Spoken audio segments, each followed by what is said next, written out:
चलिए कार्बन एवं इसके अपरूप की बात करते हैं, ध्यान दीजिए। सबसे पहले अपन कार्बन के बारे में जानते हैं कि कार्बन क्या है। हेडिंग लगाएं कार्बन। सबसे पहले हेडिंग लगाइए दोस्तों कार्बन। कौन सा आपके हो गया था? क्या क्या क्या हुआ था? कहां तक?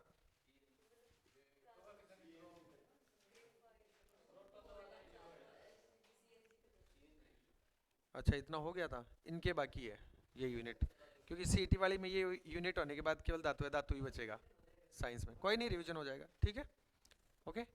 देखिए सबसे पहले अपन बात करते हैं दोस्तों कार्बन में। तो कार्बन का प्रतीक, कार्बन का प्रतीक चिन्ह, कार्बन का प्रतीक चिन्ह होता है C। और इसका जो परमाणु क्रमांक है, परमाणु क्रमांक, परमाणु क्रमांक है दोस्तों 6। परमाणु क्रमांक का मतलब है कि कार्बन आवर्त सारणी में पीरियोडिक टेबल में कितने नंबर पे रखा जाता है? ये 6 नंबर पर रखा जाता है, ठीक है। तो ये हो गया इसका परमाणु क्रमांक। इसका परमाणु भार देखें, परमाणु भार इसका अगर देखें तो इसका परमाणु भार होता है 12। कितना होता है? 12। यदि हम इसका सामान्य सूत्र देखें दोस्तों तो इसका सूत्र होता है C6H12। सूत्र क्या होता है? C6H12। कोई चीज अगर नोट नहीं है तो एक्स्ट्रा नोट कर लेना, ठीक है। यस, भार है वो हमेशा ऊपर रखा जाएगा, परमाणु क्रमांक जो है नीचे रखा जाएगा। इसके बाद ये जो कार्बन है दोस्तों, इस कार्बन की अगर हम संयोजकता देखें तो इसकी संयोजकता होती है 4। कितनी होती है? और ये होती है प्लस की 4। क्या होती है? प्लस की 4। संयोजकता का मतलब क्या है? संयोजकता का मतलब होता है कि कार्बन अन्य तत्वों के साथ जुड़ता है। जैसे ये कार्बन है और एक कार्बन अन्य 4 तत्वों के साथ जुड़कर बंध बना सकता है। क्लियर? तो ये 1 2 3 4, 4 बंध बनाने के लिए इसको 4 इलेक्ट्रॉन देने पड़ेंगे। जब भी कोई तत्व, यहां समझो ये A और B कोई तत्व हैं, ये दोनों आपस में जब बंध बनाते हैं, दोनों आपस में जब जुड़ते हैं तो एक इलेक्ट्रॉन तो कौन देगा? A देगा। एक इलेक्ट्रॉन कौन देगा? B देगा। और दोनों के बीच में एक एक इलेक्ट्रॉन के साझे से, दोनों के बीच में एक एक इलेक्ट्रॉन के साझे से क्या बन जाएगा? बंध बन जाएगा। इस बंध को सहसंयोजक बंध कहते हैं। क्या कहते हैं? सहसंयोजक बंध का मतलब है कि दोनों ने एक एक इलेक्ट्रॉन का साझा करके बंध बनाया है, इसलिए इसको कहते हैं सहसंयोजक बंध, ठीक है। जब तत्व इलेक्ट्रॉन देता है, जैसे ये X कोई तत्व है, अगर ये इलेक्ट्रॉन देता है, देने का मतलब इलेक्ट्रॉन त्यागता है, तो जब ये इलेक्ट्रॉन त्यागता है तो इस पर आएगा प्लस। क्या आएगा? प्लस। क्योंकि जब कोई तत्व इलेक्ट्रॉन त्यागेगा तो इलेक्ट्रॉन की कमी होगी या वृद्धि होगी? कमी। जब कोई तत्व इलेक्ट्रॉन त्यागेगा तो उस तत्व के पास इलेक्ट्रॉन की क्या होगी? कमी। और इलेक्ट्रॉन की कमी को दर्शाते हैं प्लस से। सामान्यतः हम कमी को माइनस से प्रदर्शित करते हैं, लेकिन इलेक्ट्रॉन के संदर्भ में कमी को किससे? प्लस से प्रदर्शित करेंगे, ठीक है। और अगर कोई तत्व इलेक्ट्रॉन ग्रहण करता है, इलेक्ट्रॉन ग्रहण करता है, तो इलेक्ट्रॉन ग्रहण करने के बाद इसके पास इलेक्ट्रॉन की क्या होगी? वृद्धि। और इलेक्ट्रॉन की वृद्धि को हम दर्शाते हैं माइनस से। ऐसा क्यों? ऐसा इसलिए क्योंकि इलेक्ट्रॉन पर खुद पर कैसा आवेश होता है? तो जब इलेक्ट्रॉन आएगा, इलेक्ट्रॉन ग्रहण कर रहे हैं मतलब इलेक्ट्रॉन आ रहा है, और जब इलेक्ट्रॉन आएगा तो माइनस आएगा। 2 इलेक्ट्रॉन आए तो 2 माइनस कर दो, 3 इलेक्ट्रॉन आए तो 3 माइनस कर देंगे। क्लियर? तो जब इलेक्ट्रॉन आएगा, ग्रहण किया जाएगा तो वृद्धि होगी, और इलेक्ट्रॉन की वृद्धि को हम दर्शाएंगे किससे? माइनस से, क्योंकि इलेक्ट्रॉन पर आवेश माइनस होता है, ठीक है। त्याग करेगा तो इलेक्ट्रॉन की कमी होगी, और कमी को दर्शाएंगे प्लस से, क्योंकि त्यागेगा तो माइनस चला गया तो कौन बच गया? प्लस। 2 इलेक्ट्रॉन त्यागे हैं तो 2 प्लस लगा देंगे, ठीक है। जैसे मैं यहाँ पे लिखूं Na, और अब मैंने कहा कि सोडियम ने 1 इलेक्ट्रॉन त्याग दिया। क्या कर दिया? त्याग दिया। हमेशा अभिक्रिया का चिन्ह, इसे कहते हैं अभिक्रिया का चिन्ह, और इस अभिक्रिया के चिन्ह से आगे अगर प्लस आता है दो किन्हीं तत्वों के बीच में, तो समझना वो दोनों क्या हो रहे हैं? अलग हो रहे हैं। अगर इस अभिक्रिया के चिन्ह से पहले प्लस होता, जैसे Na प्लस Cl, तो क्या बनता है? ये NaCl। अभिक्रिया के चिन्ह से पहले प्लस, अभिक्रिया के चिन्ह से पहले प्लस जुड़ने को बताता है, और दोनों जुड़कर क्या बन गए? NaCl। अभिक्रिया से आगे प्लस दोनों को अलग होना बताता है। मतलब यहां पर हमें स्पष्ट हो रहा है कि सोडियम ने इलेक्ट्रॉन क्या कर दिया? कितने इलेक्ट्रॉन है? 1। अगर 2 होते तो यहां 2 लिखा होता। 1 इलेक्ट्रॉन त्यागा है तो इसके पास 1 इलेक्ट्रॉन की क्या हो गई? कमी। और इलेक्ट्रॉन की कमी को किससे दर्शाएंगे? तो इस पर कितना प्लस लगाऊं? ऐसे लिखेंगे इसको, तो Na पर प्लस आ गया। क्यों आया? क्योंकि सोडियम ने एक इलेक्ट्रॉन त्याग। अब मैं आपको डायरेक्ट ये लिख के दूं Na प्लस, बताओ इसका मतलब क्या है? तो आप सीधा कहेंगे साहब ये सोडियम है जिसने एक इलेक्ट्रॉन त्याग रखा है। कैसे पता चला? सोडियम पर एक प्लस लगा हुआ है। प्लस तो जब लगाते हैं जब इलेक्ट्रॉन की कमी होती है। कितने प्लस लग रहे हैं? एक प्लस। एक प्लस कब लगेगा? जब एक इलेक्ट्रॉन की कमी होगी। इलेक्ट्रॉन की कमी कब होगी? जब ये इलेक्ट्रॉन को त्याग देगा। तो आप तो आप सीधा कहेंगे कि ये सोडियम है और इसने एक इलेक्ट्रॉन क्या कर रखा है? त्याग रखा है। क्लियर? अगर मैं यहां लिखता Cl माइनस, क्या मतलब समझते हैं? कि ये क्लोरीन है और इसने एक इलेक्ट्रॉन ग्रहण कर रखा है, एक इलेक्ट्रॉन इसके पास अधिक है। ठीक है, जब ये दोनों मिलते हैं, Na प्लस है Cl माइनस है, हम जानते हैं प्लस हमेशा माइनस वाले के साथ जुड़ेगा, तो दोनों जुड़कर बनाएंगे NaCl। जब दोनों जुड़ जाएंगे तो इस पर प्लस और माइनस हट जाएगा, क्योंकि प्लस यानी कमी, माइनस यानी अधिकता। ये अधिकता को त्यागेगा तो ये तो हो गया बराबर, और इसने उसको ग्रहण कर लिया तो ये भी हो गया बराबर, और ये स्थिति बन गई NaCl। ये धनायन है, ये ऋणायन है, इसलिए दोनों के जुड़ने से NaCl बना। इसके बीच में बंध कैसा होगा? आयनिक बंध होगा। क्या होगा? आयनिक बंध होगा। धन आयन और ऋण आयन के जुड़ने से जो बंध बना है वो आयनों के जुड़ने से बंध बना है, वो आयनिक बंध होगा। यहां इलेक्ट्रॉन के साझे से बंध बन रहा था, एक इलेक्ट्रॉन इसने दिया एक इसने दिया, सह संयोजक बंध होगा। बात क्लियर है? ओके। तो कार्बन की संयोजकता +4 है, यानी कि कार्बन अन्य 4 तत्वों के साथ इलेक्ट्रॉन देकर बंध बना सकता है। ना तो कार्बन की संयोजकता 4 से कम होगी, ना 4 से ज्यादा होगी। अगर कार्बन से कम या ज्यादा है तो ऐसी स्थिति में वो स्थायी नहीं होगा। ऐसी स्थिति में क्या नहीं होगा? स्थायी नहीं होगा। और ब्रह्मांड में जितने भी पदार्थ हैं सभी अपना क्या चाहते हैं? स्थायित्व चाहते हैं, चाहे वो आप और चाहे मैं हूं। बात समझ गए? मैं इसलिए मेहनत कर रहा हूं कि आपका सिलेक्शन हो।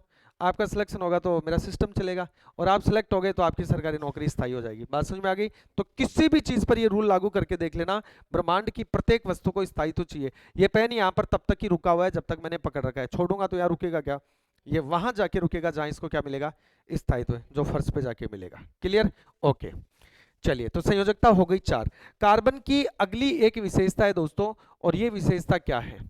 ये विशेषता है कि कार्बन में श्रृंखला बनाने का गुण पाया जाता है। कार्बन में श्रृंखलन का, कार्बन में श्रृंखलन का गुण पाया जाता है। श्रृंखलन का गुण पाया जाता है। कार्बन में क्या पाया जाता है?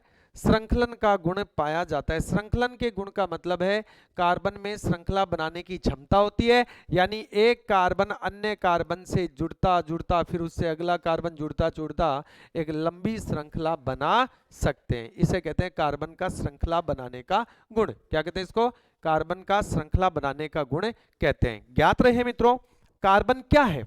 आपसे सीधा प्रश्न पूछ ले सीटी में या जीडी में कहीं भी कि कार्बन क्या है, और क्या है का मतलब ऑप्शन दे देता हूं। धातु है, अधातु है, उपधातु है, या मिश्र धातु है? कार्बन अधातु है। कार्बन क्या है? कार्बन अधातु है। तो हम कहेंगे कार्बन अधातु है। कार्बन अधातु तत्व है। कार्बन क्या है? अधातु तत्व है। और जिन पदार्थों में कार्बन पाया जाता है, यानी कार्बन की उपस्थिति, कार्बन की उपस्थिति किसी पदार्थ को क्या बताती है? कार्बनिक। कार्बन जहां उपस्थित होगा, कार्बन की जहां उपस्थिति होगी, वह पदार्थ क्या होगा? कार्बनिक पदार्थ। क्या होगा? कार्बनिक पदार्थ कहलाएगा। क्या कहलाएगा मित्रों?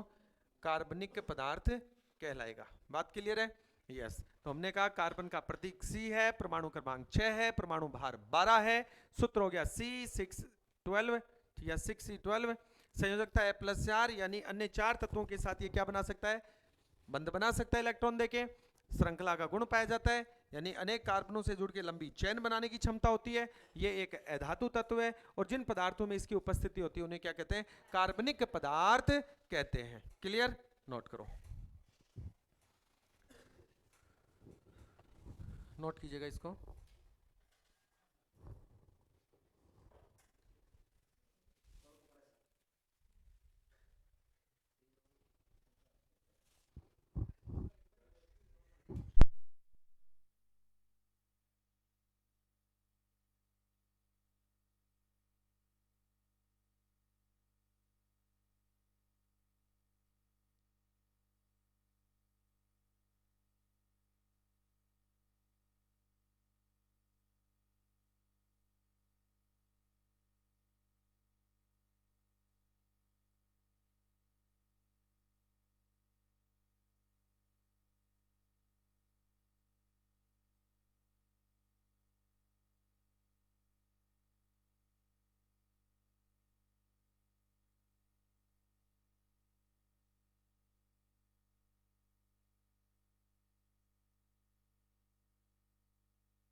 हो गया, नोट करो।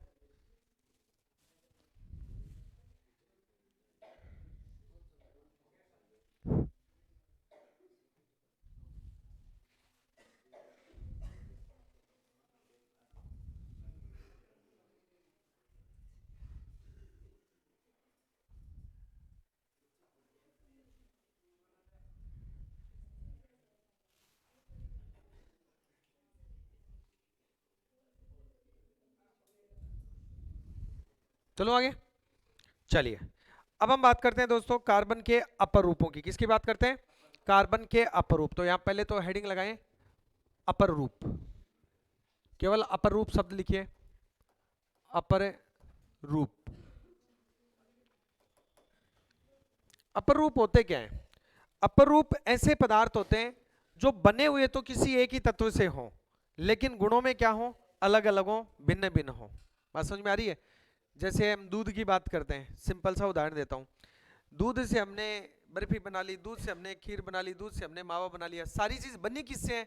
दूध से, लेकिन गुणों में सब क्या है? अलग अलग। तो ऐसे पदार्थ जो बने हुए तो किसी एक ही तत्व से हो, लेकिन गुणों में क्या रखते हो?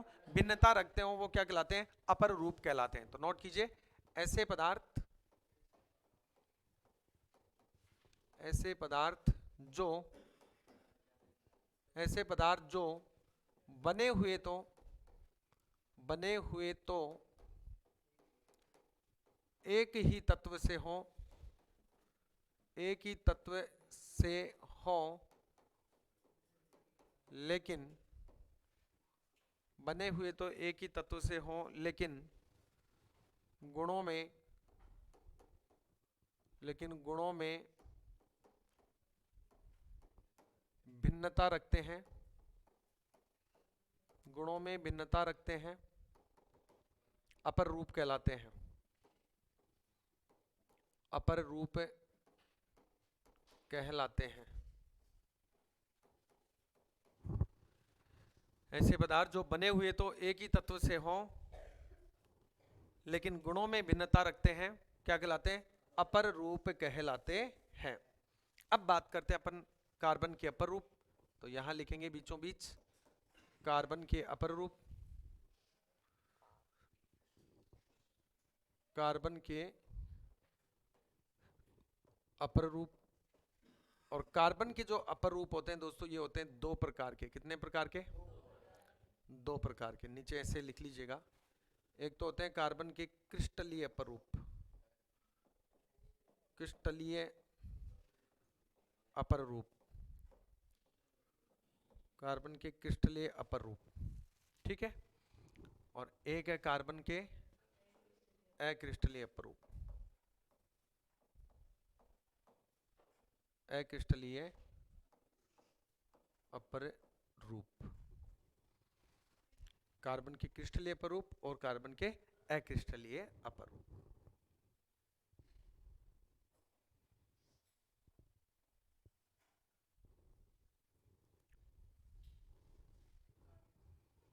अब देखो क्रिस्टलीय अपर रूप क्या होते हैं? ऐसे पदार्थ जिनका आकार, ऐसे पदार्थ जिनकी आकृति, आकार आकृति, ऐसे पदार्थ जिनकी ज्यामिति, ज्योमेट्री, ऐसे पदार्थ जिनकी संरचना, संरचना। पदार्थ जिनका आकार आकृति ज्यामिति संरचना क्या हो? फिक्स हो, निश्चित हो। ऐसे पदार्थ जिनका आकार आकृति ज्यामिति संरचना निश्चित होती है, क्या कहलाते हैं? क्रिस्टलीय अपर रूप कहलाते हैं। क्या कहलाते हैं? क्रिस्टलीय अपर रूप कहलाते हैं, ठीक है। और ऐसे पदार्थ जिनका आकार, आकार, जिनकी आकृति, जिनकी ज्यामिति, ज्यामिति और जिनकी संरचना, संरचना, ये क्या हो? नो फिक्स या अनिश्चित, अनिश्चित, अनिश्चित हो। पदार्थ जिनका आकार आकृति ज्यामिति संरचना क्या हो? अनिश्चित हो, क्या कहलाते हैं? अक्रिस्टलीय अपर रूप कहलाते हैं। क्या कहलाते हैं? अक्रिस्टलीय अपर रूप कहलाते हैं। अब देखो एग्जाम्पल पता होना चाहिए अपने को, क्रिस्टलीय के एग्जाम्पल क्या है, अक्रिस्टलीय के एग्जाम्पल क्या है।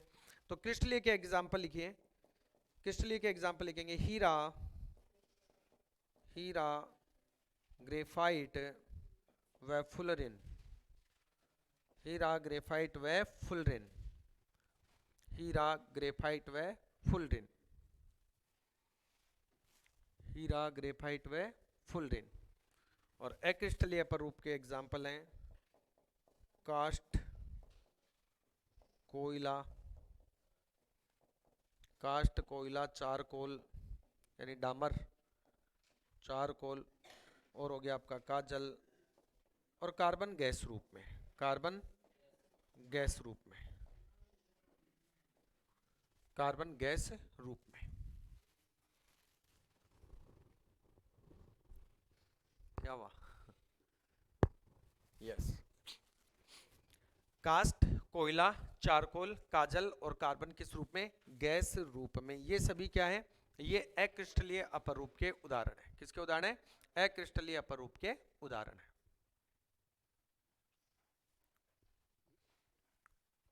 अब हम इन एग्जाम्पलों की बात करते हैं वन बाय वन।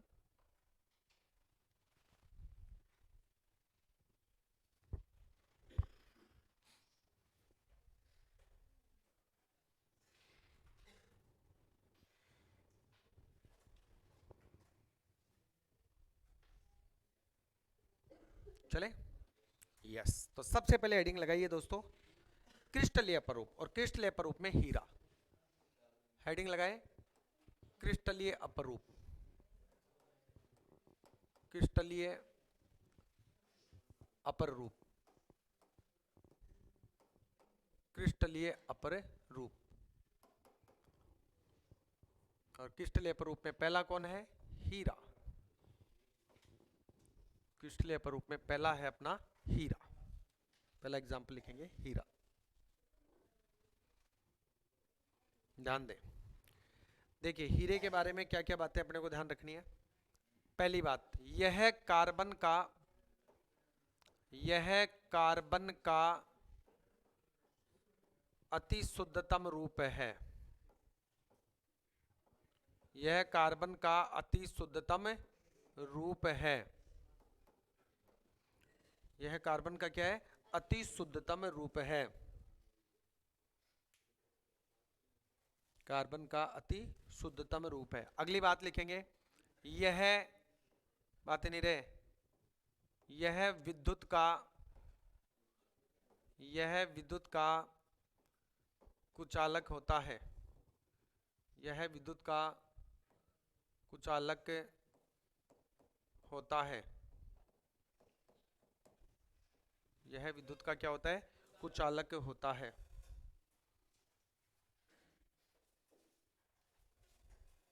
विद्युत का क्या है? कुचालक है। नीचे अगली बात लिखेंगे, अगली बात लिखिए, संरचना, संरचना, संरचना समचतुष्फलकीय, समचतुष्फलकीय।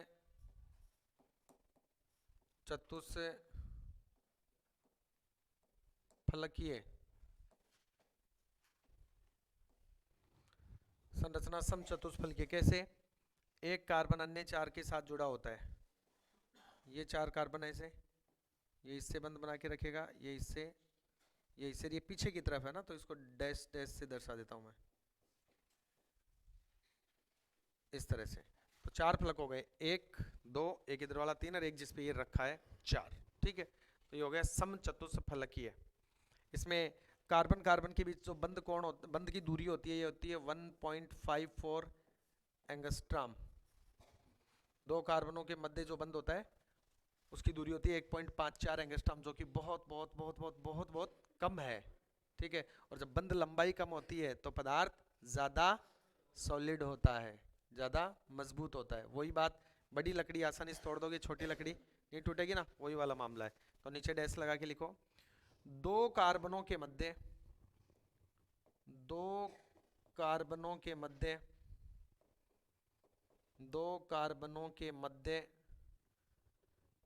बंध लंबाई, मध्य बंध लंबाई दो कार्बनों के मध्य बंध लंबाई 1.54 एंगस्ट्रम 1.54 एंगस्ट्रम होती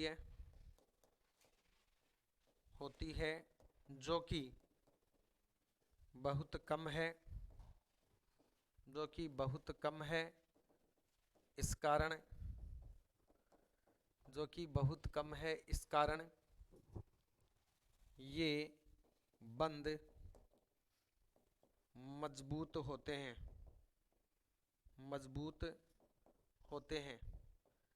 कैसे बंद होंगे? सहसंयोजक। ये कार्बन है, ये कार्बन है, ये कार्बन है, ये कार्बन है, इसने एक इलेक्ट्रॉन दिया, इसने एक दिया, दोनों ने एक एक इलेक्ट्रॉन का साझा करके बंध बनाया, तो सहसंयोजक बंध।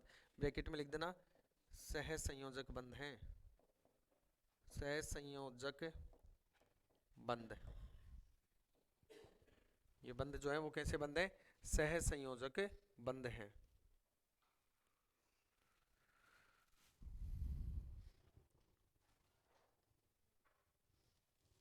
सहसंयोजक बंध है।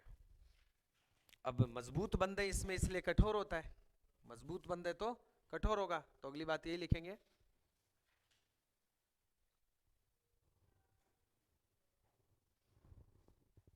चलो अगली बात यही लिखिए। कठोर सहसंयोजक बंध पाए या मजबूत सहसंयोजक बंध पाए जाने के कारण, लिखो मजबूत या प्रबल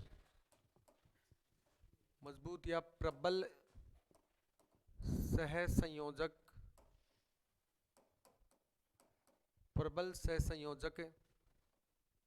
बंध पाए जाने के कारण मजबूत या प्रबल सहसंयोजक बंध पाए जाने के कारण यह अत्यधिक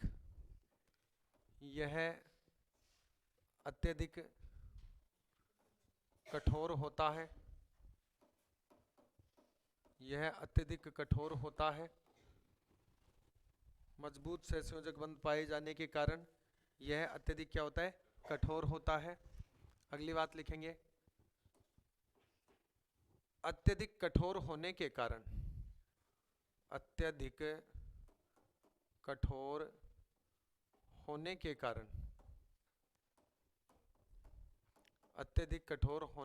कारण इसका उपयोग, इसका बोले तो हीरे का, इसका उपयोग चट्टानों व कांच को काटने में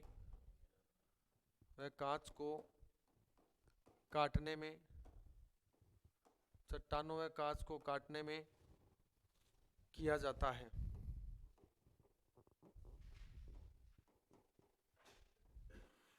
चट्टानों व कांच को काटने में किया जाता है। अत्यधिक कठोर होने के कारण चट्टानों और कांच को काटने में इसका उपयोग किया जाता है। यदि इसका हम गलनांक देखें कि कितने तापमान पर यह पिघलता है, तो लगभग 3800 केल्विन तापमान पर। लिखो इसका गलनांक लगभग 3800 केल्विन होता है, जो डिग्री सेंटीग्रेड में लगभग 3500 के आसपास होता है। ठीक है, 3800 केल्विन होता है। कितना होता है? 3800 केल्विन होता है। चलो मैं एक टॉपिक आपको यहीं और क्लियर कर देता हूँ। एग्जाम में अक्सर कोई भी एग्जाम में प्रश्न पूछ लेता है। देखो मैं फैक्ट लगा के बता देता हूँ यहाँ पे फैक्ट्स। देखिए एक शब्द आता है हमारे सामने तापमान। क्या आता है? तापमान। एक शब्द क्या आता है? तापमान। क्या होता है भाई तापमान? तापमान का मतलब होता है कि किसी पदार्थ में उपस्थित ऊष्मा की मात्रा। जैसे मैं कहूँ ये पेन गर्म है तो मतलब इसका कोई ना कोई तापमान है। ठीक है, गर्म है तो ऊष्मा है तो तापमान है। तो किसी पदार्थ में उपस्थित जो ऊष्मा की मात्रा होती है वही उसका क्या होता है? तापमान। ऊष्मा ज्यादा है तो तापमान ज्यादा होगा, किसी पदार्थ में ऊष्मा कम है तो तापमान कम होगा। क्लियर? तो लिखो सबसे पहले तो तापमान क्या होता है, डैश लगा के लिखो। किसी पदार्थ में किसी पदार्थ में उपस्थित, किसी पदार्थ में उपस्थित ऊष्मा की मात्रा, पदार्थ में उपस्थित ऊष्मा की मात्रा उस पदार्थ का तापमान कहलाता है। उस पदार्थ का तापमान कहलाता है।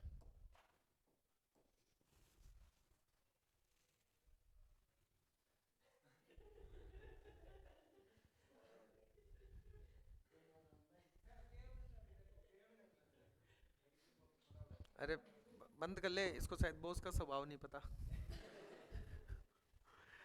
ठीक है, तो किसी पदार्थ में उपस्थित ऊष्मा की मात्रा ही उस पदार्थ का क्या कहलाती है? तापमान कहलाता है। दोस्तों इस तापमान को मापने के लिए, तापमान को मापने के लिए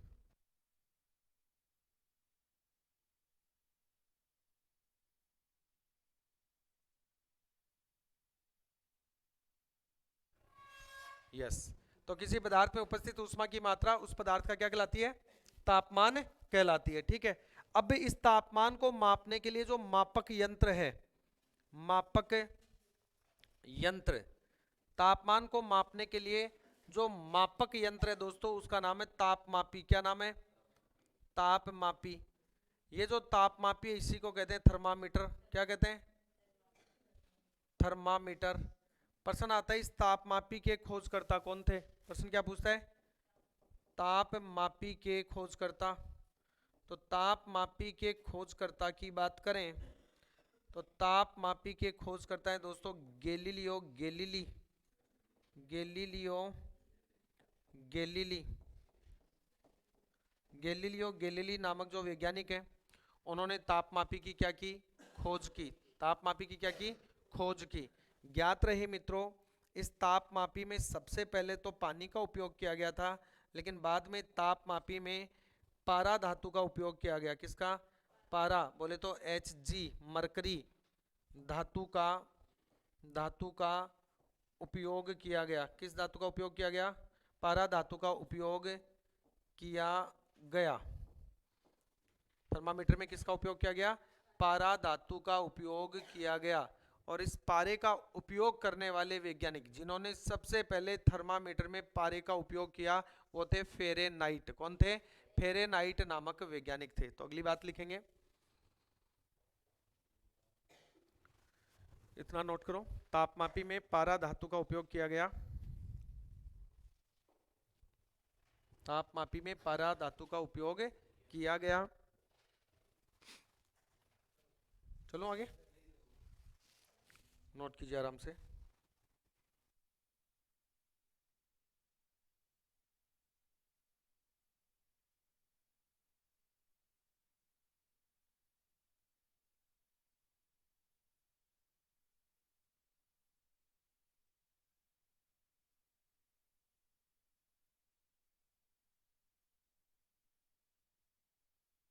हो गया? चलो आगे। तो तापमान, किसी पदार्थ में उपस्थित ऊष्मा की मात्रा उस पदार्थ का तापमान कहलाती है। मापक यंत्र तापमान का तापमापी या थर्मामीटर। तापमापी के खोजकर्ता कौन है? Galileo Galilei. और तापमापी में पारा Hg या मरकरी धातु का क्या किया गया? उपयोग किया गया। नेक्स्ट अगली बात लिखेंगे, तापमापी में तापमापी में तापमापी में सर्वप्रथम तापमापी में सर्वप्रथम Hg का उपयोग यानी पारा का उपयोग, Hg का उपयोग फेरेनाइट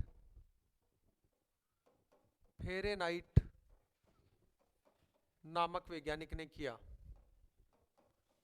फेरेनाइट नामक वैज्ञानिक ने किया।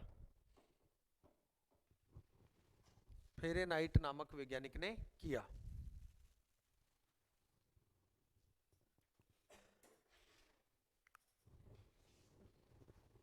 अगर हम प्रकार देखें तापमापी के, तो तापमापी के प्रकार, तापमापी के प्रकार दोस्तों, तापमापी दो प्रकार की, एक का नाम है डॉक्टरी तापमापी, डॉक्टरी तापमापी, डॉक्टरी तापमापी, और एक है एल्कोहलिक तापमापी, एल्कोहलिक, एल्कोहलिक तापमापी। एक तो है डॉक्टरी तापमापी और एक है एल्कोहलिक तापमापी। एल्कोहलिक, डॉक्टरी तापमापी तो होती है जिसमें पारे का उपयोग किया जाता है, तो लिख दो इसमें पारा धातु का उपयोग किया जाता है, पारा Hg, बोले तो मरकरी एक ही बात है। इसमें पारा धातु का,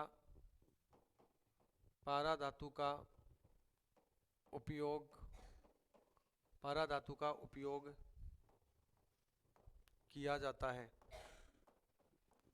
इसमें पारा धातु का उपयोग किया जाता है। और जो एल्कोहलिक तापमापी है इसमें एल्कोहल का उपयोग किया जाता है, देखो इसमें एल्कोहल, एल्कोहल का उपयोग किया जाता है। तो जिस तापमापी में अल्कोहल का उपयोग किया जाता है वो एल्कोहलिक तापमापी कहलाती है। और अल्कोहल का उपयोग लेना इसलिए जरूरी हो गया कि जो ध्रुवीय प्रदेश हैं, अत्यधिक ठंड वाले प्रदेश हैं, जो बर्फीले स्थान है जैसे लद्दाख वगैरह, ठीक है, तो ऐसे स्थानों पर पारा तो जम जाएगा, इसलिए पारा वाला तापमापी जो है वो सही पाठ्यांक नहीं बता पाएगा।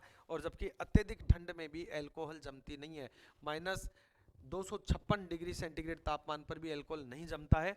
इस कारण से इसका उपयोग तापमापी में करते हैं, कहाँ पर, उन क्षेत्रों में जिन क्षेत्रों में बहुत ज़्यादा बर्फ होती है, ठीक है, तो वहाँ अल्कोहलिक तापमापी का उपयोग करते हैं, क्योंकि अल्कोहल का जमाव बिंदु जो है वो बहुत कम है, नोट करें।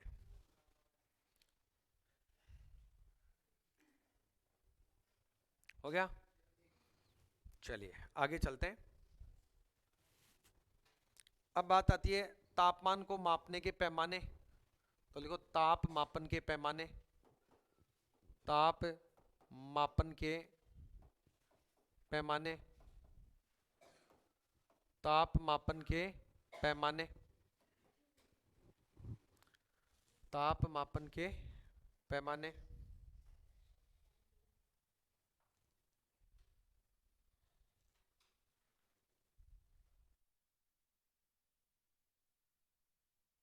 पैमाने देखो, पहला पैमाना है degree centigrade, degree centigrade, degree centigrade, इसको लिखते हैं इस तरह से। दूसरा पैमाना है वो है फ़ारेनहाइट, ताप को मापने का दूसरा पैमाना है फ़ारेनहाइट, इसको F से लिखते हैं। ताप मापन का तीसरा पैमाना है केल्विन, केल्विन, और इसको किससे लिखेंगे, K से। और चौथा पैमाना है वो है रूमर, चौथा पैमाना है रूमर, जिसे R से रिप्रेजेंट करते हैं, जिसे रिप्रेजेंट करते हैं R से।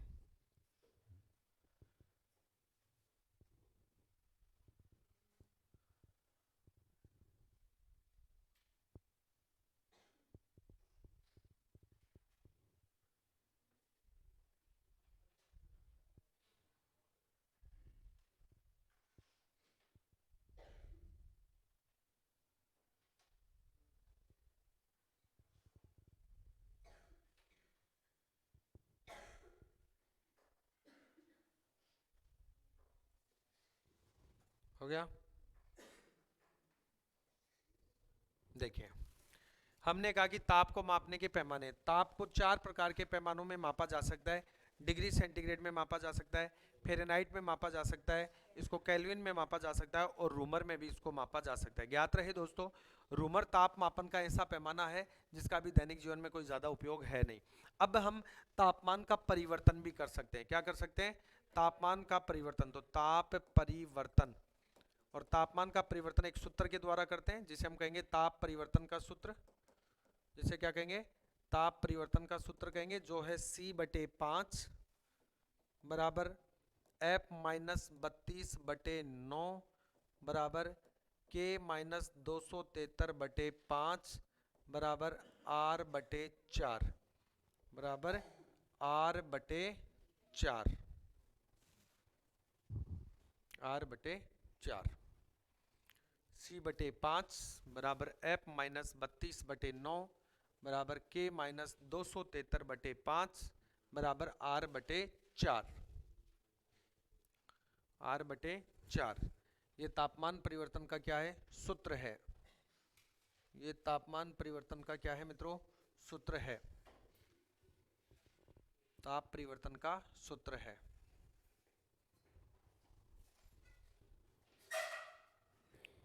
देखिए ये जो ताप परिवर्तन का सूत्र है, इसके द्वारा हम तापमान का परिवर्तन कैसे करते हैं। देखिए मान लो एग्जाम्पल के तौर पे आपको दिया गया है 0 डिग्री सेंटीग्रेड और आपसे पूछ लिया फ़ारेनहाइट में। ये जो प्रश्न लिखा हुआ है इसको देख के कुछ समझ में आ रहा है क्या? क्या समझ में आ रहा है प्रश्न को देख के? कि सेंटीग्रेड में तो मान दिया हुआ है कितना, 0, उसको किस में बदलवा रहा है, फ़ारेनहाइट में बदलवा रहा है, यही तो मतलब हुआ। ओके, सेंटीग्रेड दिया हुआ है तो इस पूरे सूत्र में सेंटीग्रेड कहाँ है, यहाँ पे, तो इस सेंटीग्रेड वाले को पूरे को उठा के ले आओ, तो C/5 बराबर क्या पूछा है, फ़ारेनहाइट। फ़ारेनहाइट किस में, F किस में, F इसमें, तो जिसके साथ F है उसको पूरे को उठा के यहाँ ले जाओ, तो F-32/9 किसकी वैल्यू दी हुई है, सेंटीग्रेड की, कितनी दी हुई है, 0, तो सेंटीग्रेड की जगह 0 लिख दो, यहाँ पे दी है ना 0, तो 0/5 बराबर F-32/9 F-32/9 क्या करेंगे, क्रॉस मल्टीपल, क्या करेंगे, क्रॉस मल्टीपल करेंगे। और जब क्रॉस मल्टीपल करेंगे तो यहाँ पर देखिए 5F से गुणा होगा तो क्या होगा, 5F, ये माइनस है तो माइनस, 5 को 32 से गुणा किया तो 160, 9 को 0 से करेंगे तो 0, पक्षांतरण करेंगे तो ये हो गया 5F और ये माइनस का 160 उधर जाएगा तो प्लस का हो जाएगा। F की वैल्यू ज्ञात करेंगे तो F बराबर 160/5 और इसको काटेंगे तो आ गया F बराबर 32। तो 0 डिग्री सेंटीग्रेड फ़ारेनहाइट में कितना होता है, 32 होता है, नोट कर लो। फ़ारेनहाइट में कितना होता है, 32। इस प्रकार किसी भी तापमान को आप किसी भी तापमान में क्या कर सकते हैं, कन्वर्ट कर सकते हैं, बदल सकते हैं।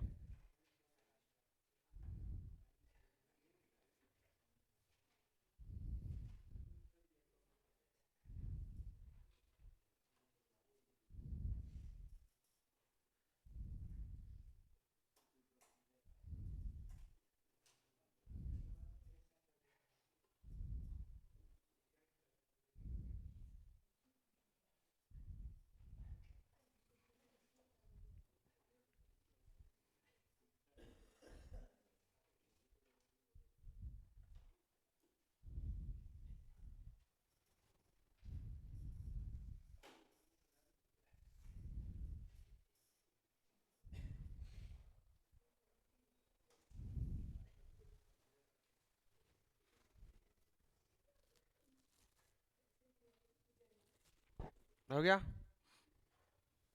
ठीक है। तो ताप परिवर्तन कर सकते हैं, आपको कुछ भी दिया हुआ हो, जैसे मान लो ये आपको सेंटीग्रेड की वैल्यू देके केल्विन पूछे, वो भी आप बता सकते हो, कोई दिक्कत नहीं। जैसे मान लो इसी का एक और रूप अपन देख लेते हैं यहाँ पर, एग्जाम्पल नंबर 2। मान लो आपसे पूछ लेता 0 डिग्री सेंटीग्रेड देकर आपको केल्विन पूछ लेता कि 0 डिग्री सेंटीग्रेड केल्विन में कितना होता है, ठीक है। तो ये आप लिखते हैं C/5 बराबर K-273/5, सेंटीग्रेड की वैल्यू 0 दी हुई है तो 0 रखें C की जगह, तो C/5 बराबर K-273/5, तिरछा गुणा करेंगे तो आ गया 5K माइनस इस 5 को 273 से गुणा करेंगे। क्यों करना है, इतना करना ही नहीं है, ये तो और भी सिंपल सोल्व हो रहा है। ऊपर वाले को अंश कहते हैं, नीचे वाले को हर कहते हैं। ऊपर वाला अंश है, नीचे वाला हर है, दोनों तरफ के हर जब समान होते हैं तो हर हर तो माधे भी होता है, ठीक है। तो दोनों कट गए आपस में, ये बच गया 0 बराबर K-273, पक्षांतरण करेंगे, K इधर आएगा प्लस का है तो माइनस का K हो जाएगा, 0 का कोई मोल नहीं है, इधर बच गया माइनस का 273, माइनस से माइनस कैंसिल, K बराबर बच गया 273। यानी कि 0 डिग्री सेंटीग्रेड को केल्विन में कितनी वैल्यू होती है, 273 वैल्यू होती है। तो इस प्रकार से आप तापमान को क्या कर सकते हैं, बदल सकते हैं।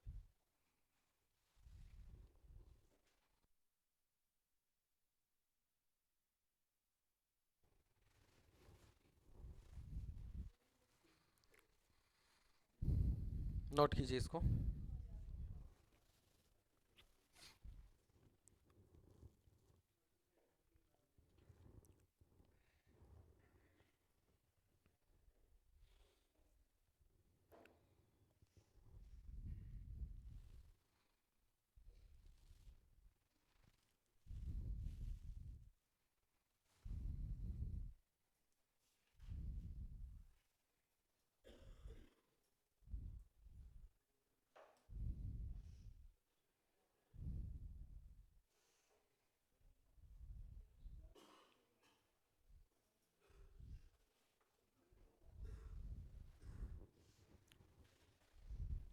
हो गया। चलिए, तो हम जो बात कर रहे थे वो अपन बात कर रहे थे दोस्तों हीरे की कि ये कार्बन का अति शुद्धतम रूप है, विद्युत का कुचालक है, समचतुष्फलकीय संरचना है, कार्बन कार्बन के मध्य बंध लंबाई कम है, इस कारण ये कठोर होता है, कठोर होने के कारण इसका उपयोग चट्टानों और इसको कांच को काटने में किया जाता है। गलनांक लगभग हमने देखा 3800 केल्विन होता है। और भी उपयोग है इसका, तो आप चाहें तो एक उपयोग और जोड़ दें, यही जोड़ दें लास्ट में इस लाइन के पास। इसका उपयोग आभूषण निर्माण में भी किया जाता है। इसका उपयोग आभूषण निर्माण में भी किया जाता है।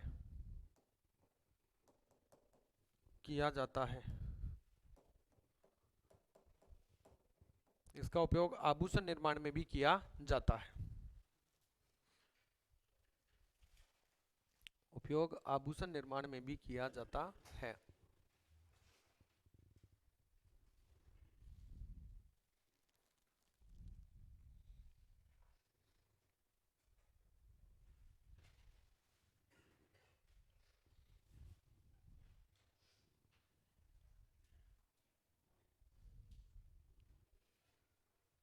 हो गया।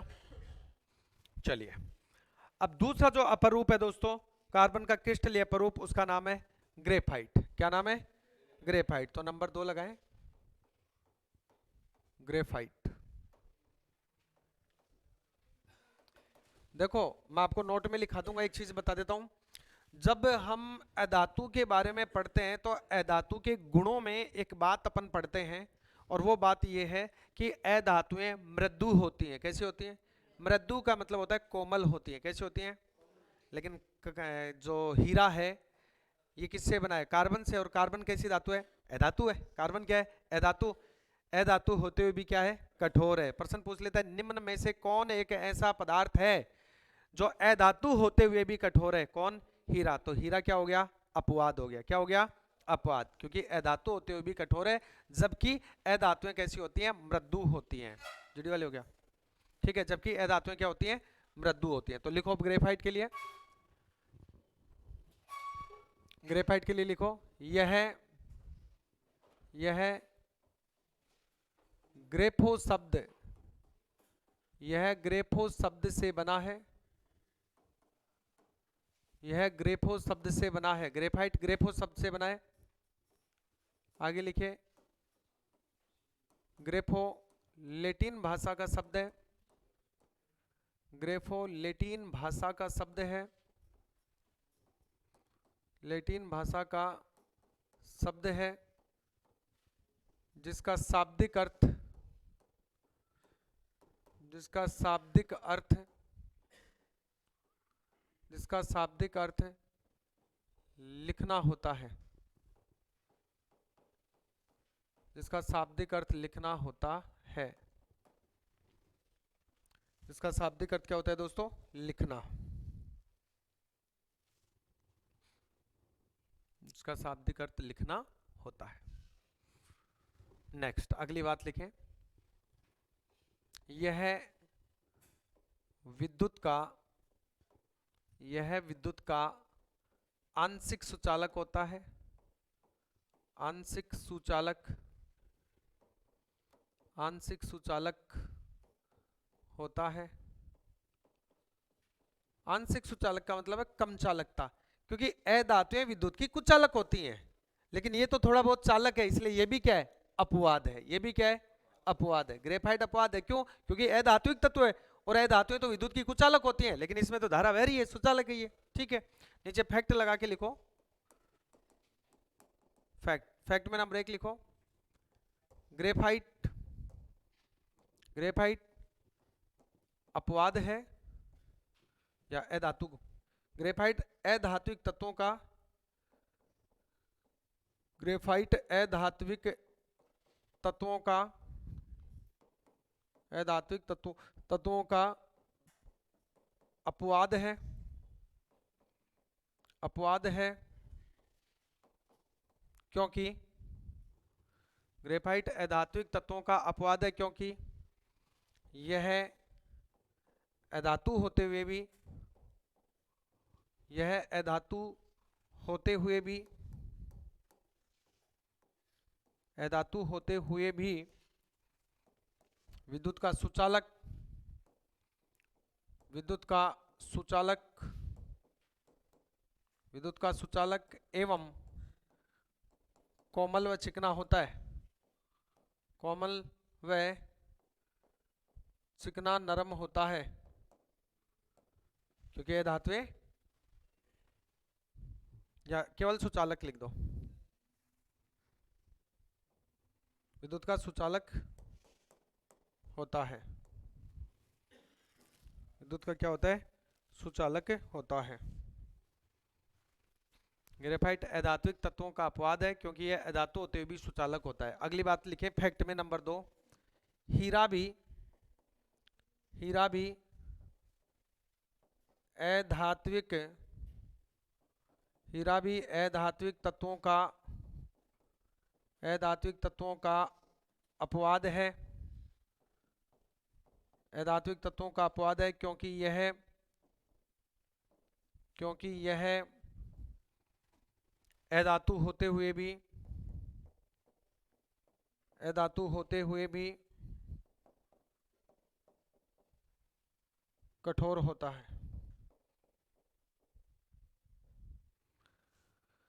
अधातु होते हुए भी क्या होता है? कठोर होता है।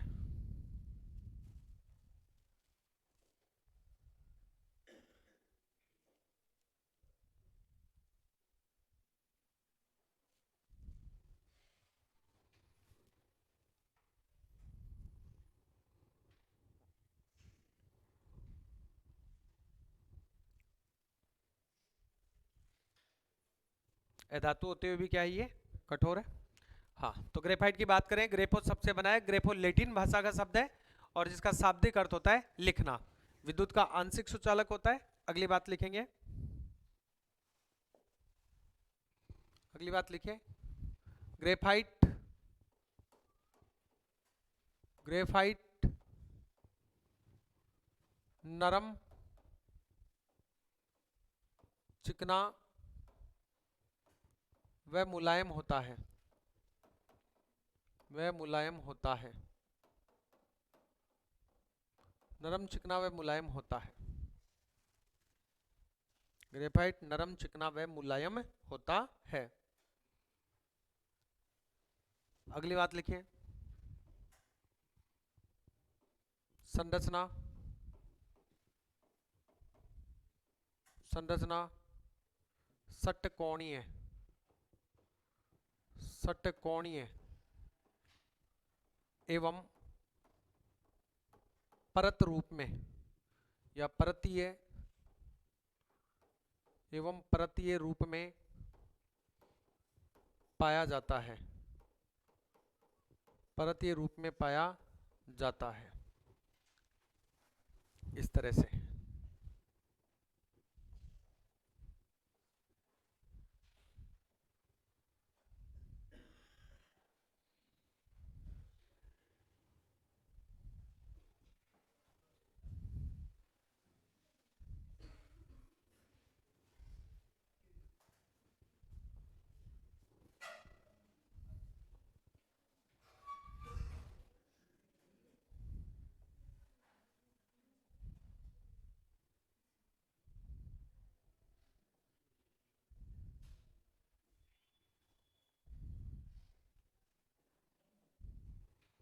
ये कार्बन इन कार्बनों से ऐसे जुड़े होते हैं और इनके पीछे डैश डैश इसलिए लगा रहा हूँ, लाइन सीधी इसलिए नहीं खींच रहा कि ये दुर्बल बंध होते हैं, ये होते हैं दुर्बल बंध।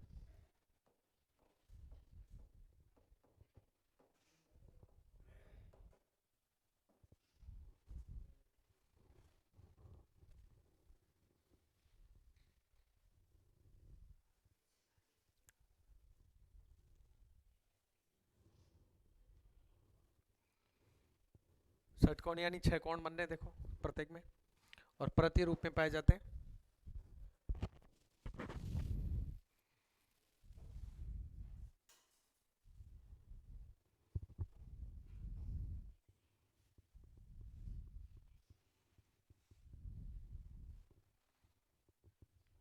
ठीक है,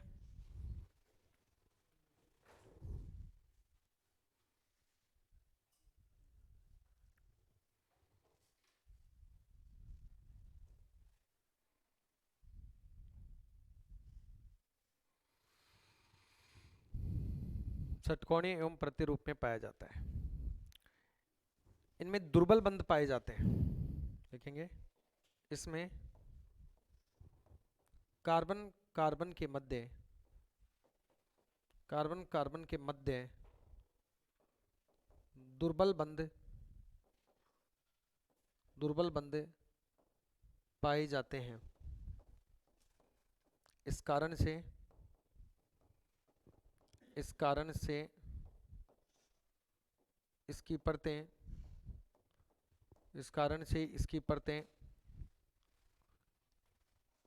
एक दूसरी पर आसानी से फिसलती हैं। इस कारण इसकी परतें एक दूसरे पर आसानी से फिसलती हैं।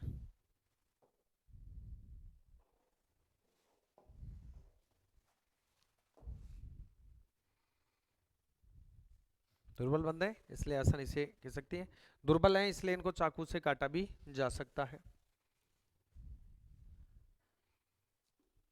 अगली बात लिखेंगे, दुर्बल बंध होने के कारण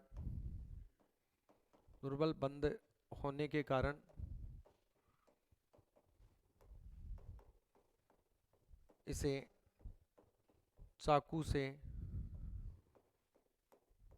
भी काटा जा सकता है।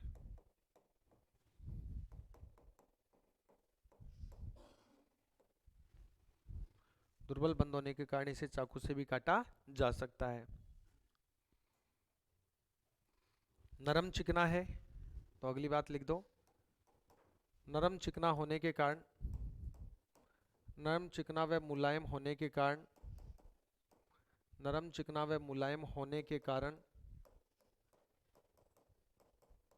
के कारण इसका उपयोग शुष्क स्नेहक के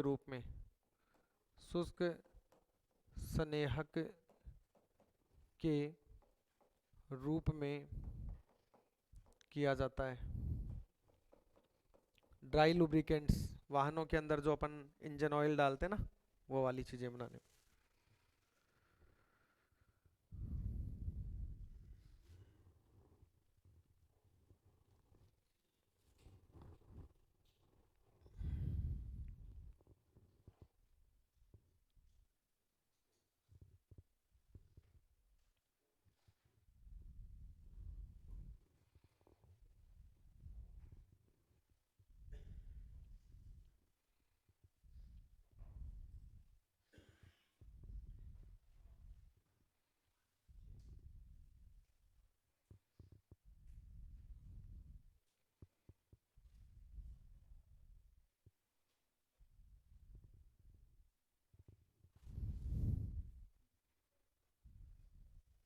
हो गया। तीसरा जो अपर रूप है दोस्तों, इस तीसरे अपर रूप का नाम है फुलरिन। तीसरे का नाम क्या है? फुलरिन। चलो क्या आगे, तीसरे अपर रूप का नाम है फुलरिन। तीसरे अपर रूप का नाम क्या है? फुलरिन है। लिखेंगे इसका नाम अमेरिका के प्रसिद्ध वास्तुकार बकमिन्स्टर बकमिन्स्टर फुल्लर के नाम पर, बकमिन्स्टर फुल्लर के नाम पर, बकमिन्स्टर फुल्लर के नाम पर फुलरीन रखा गया, फुलरीन रखा गया। इसका नाम अमेरिका के प्रसिद्ध वास्तुकार बकमिन्स्टर फुल्लर के नाम पे क्या रखा गया? फुलरीन रखा गया। लिखो इसकी संरचना, इसकी संरचना षटकोणीय एवं पंचकोणीय, षटकोणीय एवं पंचकोणीय दोनों प्रकार की, दोनों प्रकार की होती है।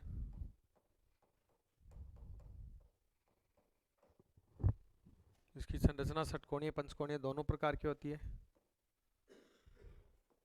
इसमें 32 फलक होते हैं, 32 फलक होते हैं जो 20:12 के अनुपात में होते हैं, 20:12 के अनुपात में होते हैं।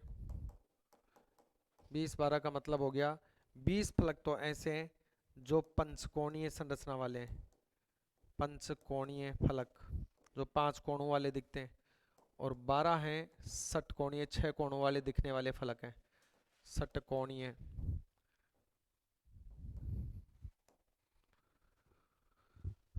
षटकोणीय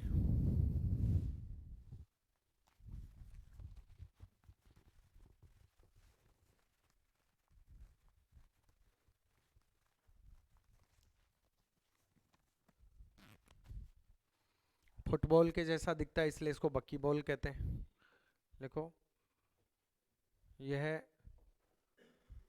फुटबॉल के जैसी, यह फुटबॉल के जैसी दिखाई देने के कारण, दिखाई देने के कारण बक्की बॉल, बक्की बॉल कहलाती है, या इसको बक्की बॉल भी कहते हैं। फुटबॉल के जैसा दिखाई देने के कारण बक्की बॉल भी कहते हैं। फुटबॉल के जैसी दिखाई देने के कारण क्या कहते हैं? इसको बक्की बॉल कहते हैं, बक्की बॉल कहते हैं। नीचे लिखिए कार्बन 60 परमाणु, यानी ऐसा वाली फुलरिन, ऐसे फुलरिन जिसमें कार्बन के कितने परमाणु हैं? 60 हैं। देखो C60, कार्बन 60 परमाणु वाली फुलरिन, कार्बन 60 परमाणु वाली फुलरिन स्थायी फुलरिन है, स्थायी फुलरिन है। क्या है? स्थायी फुलरिन है।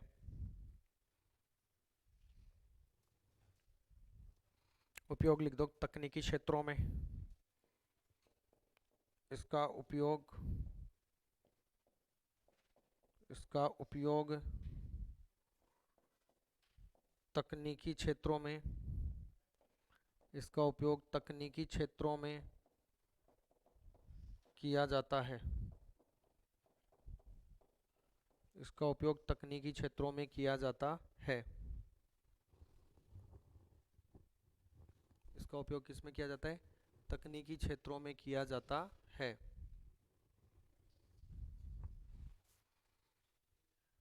उपयोग तकनीकी क्षेत्रों में किया जाता है। ठीक है, तो ये तो हो गए क्रिस्टलीय अपरूप। कौन से हो गए? कार्बन के क्रिस्टलीय अपरूप। अब जो अक्रिस्टलीय अपरूप थे उनके बारे में भी थोड़ा थोड़ा देखते हैं, महत्वपूर्ण बातें। तो अब हेडिंग लगाएं, अक्रिस्टलीय अपरूप। कार्बन के, कार्बन के अक्रिस्टलीय अपरूप, कार्बन के अक्रिस्टलीय अपरूप, कार्बन के अक्रिस्टलीय अपरूप। तो एक तो था कास्ट, देखो कास्ट, कास्ट का मतलब है लकड़ी। देखो यह है लकड़ी होती है, लकड़ी होती है।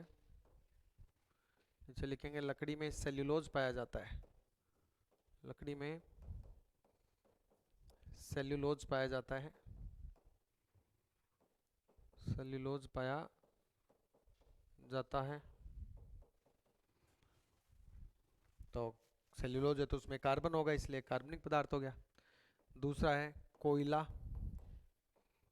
एक्सटली अप्रूव कोयला, यह जीवाश्म ईंधन है, क्योंकि जमीन से खोद के निकाला जाता है, ये जीवाश्म ईंधन है, जीवाश्म ईंधन है। एंथ्रासाइट, एंथ्रासाइट नामक कोयला, एंथ्रासाइट नामक कोयला श्रेष्ठ किस्म का, श्रेष्ठ किस्म का कोयला होता है, श्रेष्ठ किस्म का कोयला होता है। एंथ्रासाइट क्या होता है? श्रेष्ठ किस्म का कोयला होता है। एंथ्रासाइट नामक कोयला श्रेष्ठ किस्म का कोयला होता है। दूसरा लिखो, जबकि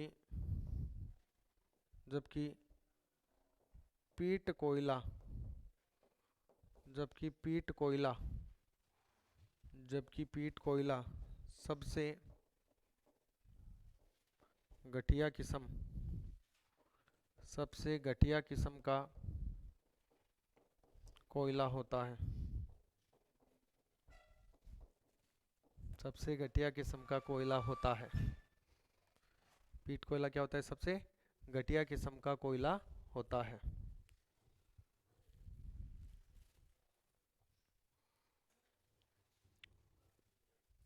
एक होता है चारकोल, चारकोल लिख दो, ये डामर है, डामर है। क्रूड ऑयल का अपशिष्ट है, कच्चे तेल का, क्रूड ऑयल का अपशिष्ट है, क्रूड ऑयल का अपशिष्ट है। सड़क निर्माण में उपयोग किया जाता है, सड़क निर्माण में उपयोग, सड़क निर्माण में उपयोगी, सड़क निर्माण में उपयोगी है। कास्ट, कोयला, चारकोल। काजल आप जानते हो जो आंखों में लगाते हैं, उसके बारे में कुछ लिखना नहीं है। और फिर बचता है कार्बन गैस रूप में।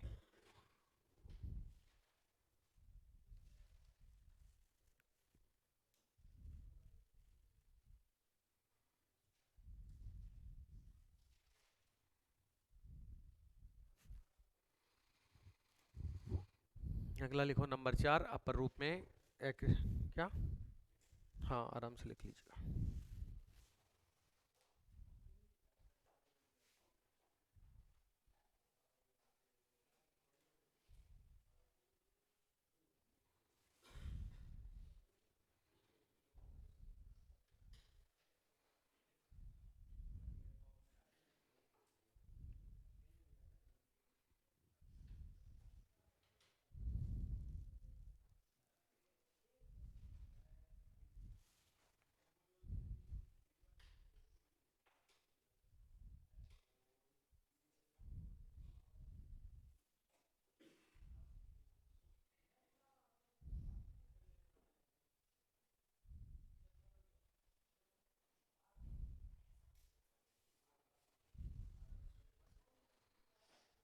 चलो, चौथा है दोस्तों कार्बन गैस रूप में,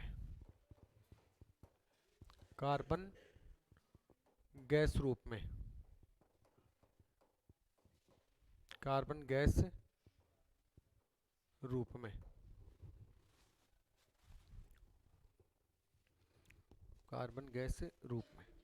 तो गैस रूप में कार्बन के दो पढ़ेंगे अपन, एक तो लिखो एलपीजी, एक सीएनजी। तो एलपीजी के बारे में लिखो, पूरा नाम, पूरा नाम द्रवित पेट्रोलियम गैस, द्रवित पेट्रोलियम द्रवित पेट्रोलियम गैस, द्रवित पेट्रोलियम गैस। घटक लिखो इसके, तो इसके घटक है मेथेन, प्रोपेन व ब्यूटेन। मेथेन, प्रोपेन व ब्यूटेन से मिलकर बनी होती है।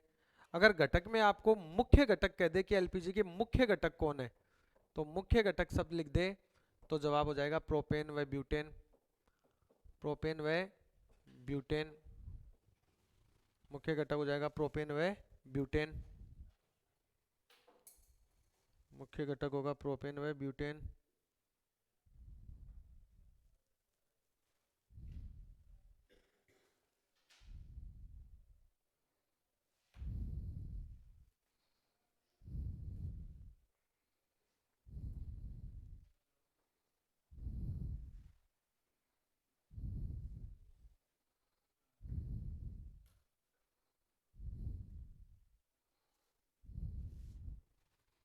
ठीक है, आगे लिखिए। इसे कुकिंग गैस भी कहते हैं, कुकिंग गैस भी कहते हैं, कुकिंग गैस भी कहते हैं, क्योंकि रसोई घर में खाना पकाने के लिए उपयोग किया जाता है, इसलिए कुकिंग गैस कहते हैं। देखो ये वायु से, यह वायु से भारी होती है, वायु से भारी होती है। इस कारण, इस कारण जिस स्थान पर, इस कारण जिस स्थान पर इसका रिसाव होता है, जिस स्थान पर इसका रिसाव होता है, जिस स्थान पर इसका रिसाव होता है, यह तल में जम जाती है, यह तल में जम जाती है, तल में जम जाती है, जिससे दुर्घटना की संभावना, जिससे दुर्घटना की संभावना होती है, जिससे दुर्घटना की संभावना होती है, आग लगने की संभावना होती है, क्योंकि वायु से भारी है, जिस स्थान पर लीक होगी वहीं जम जाएगी, तो यहाँ आग लगने की संभावना ज्यादा रहेगी। अब देखो ये रंगहीन होती है और गंधहीन होती है। लिखो यह रंगहीन, यह रंगहीन व गंधहीन होती है, यह रंगहीन व गंधहीन होती है। इसके रिसाव का पता चल पाए, देखो रंगहीन है, ना तो रंग दिखेगा और गंध भी नहीं है, तो पता कैसे चलेगा कि इसका रिसाव हुआ है।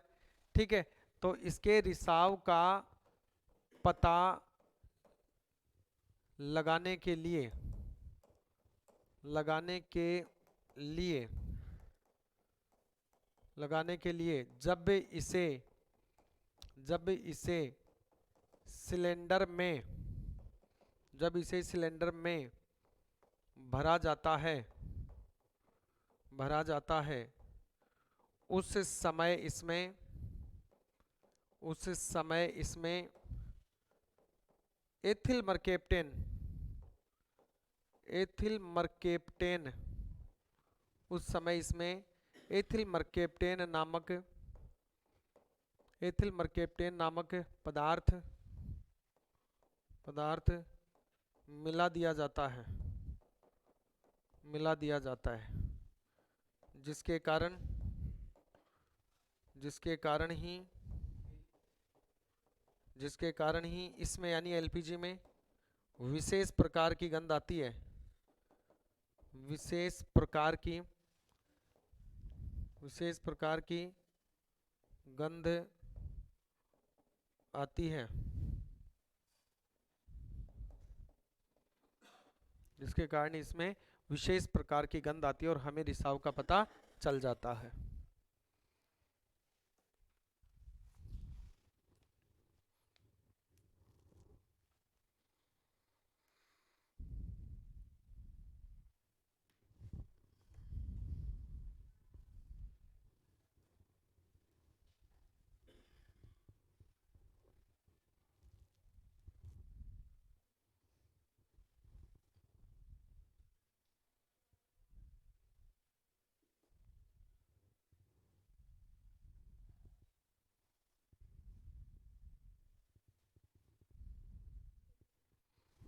और आखिरी जो है अपर रूप में इसमें कार्बन गैस रूप में वो है अपना CNG, एथिल मरकेप्टेन।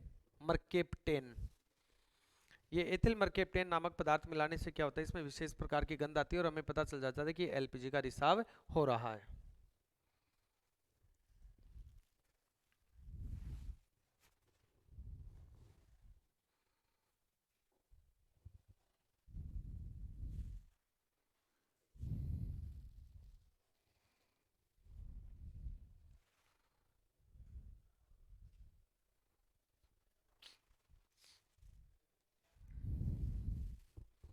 चलिए आखिरी जो बिंदु है वो है दोस्तों CNG। हेडिंग लगाएं नंबर 2 CNG।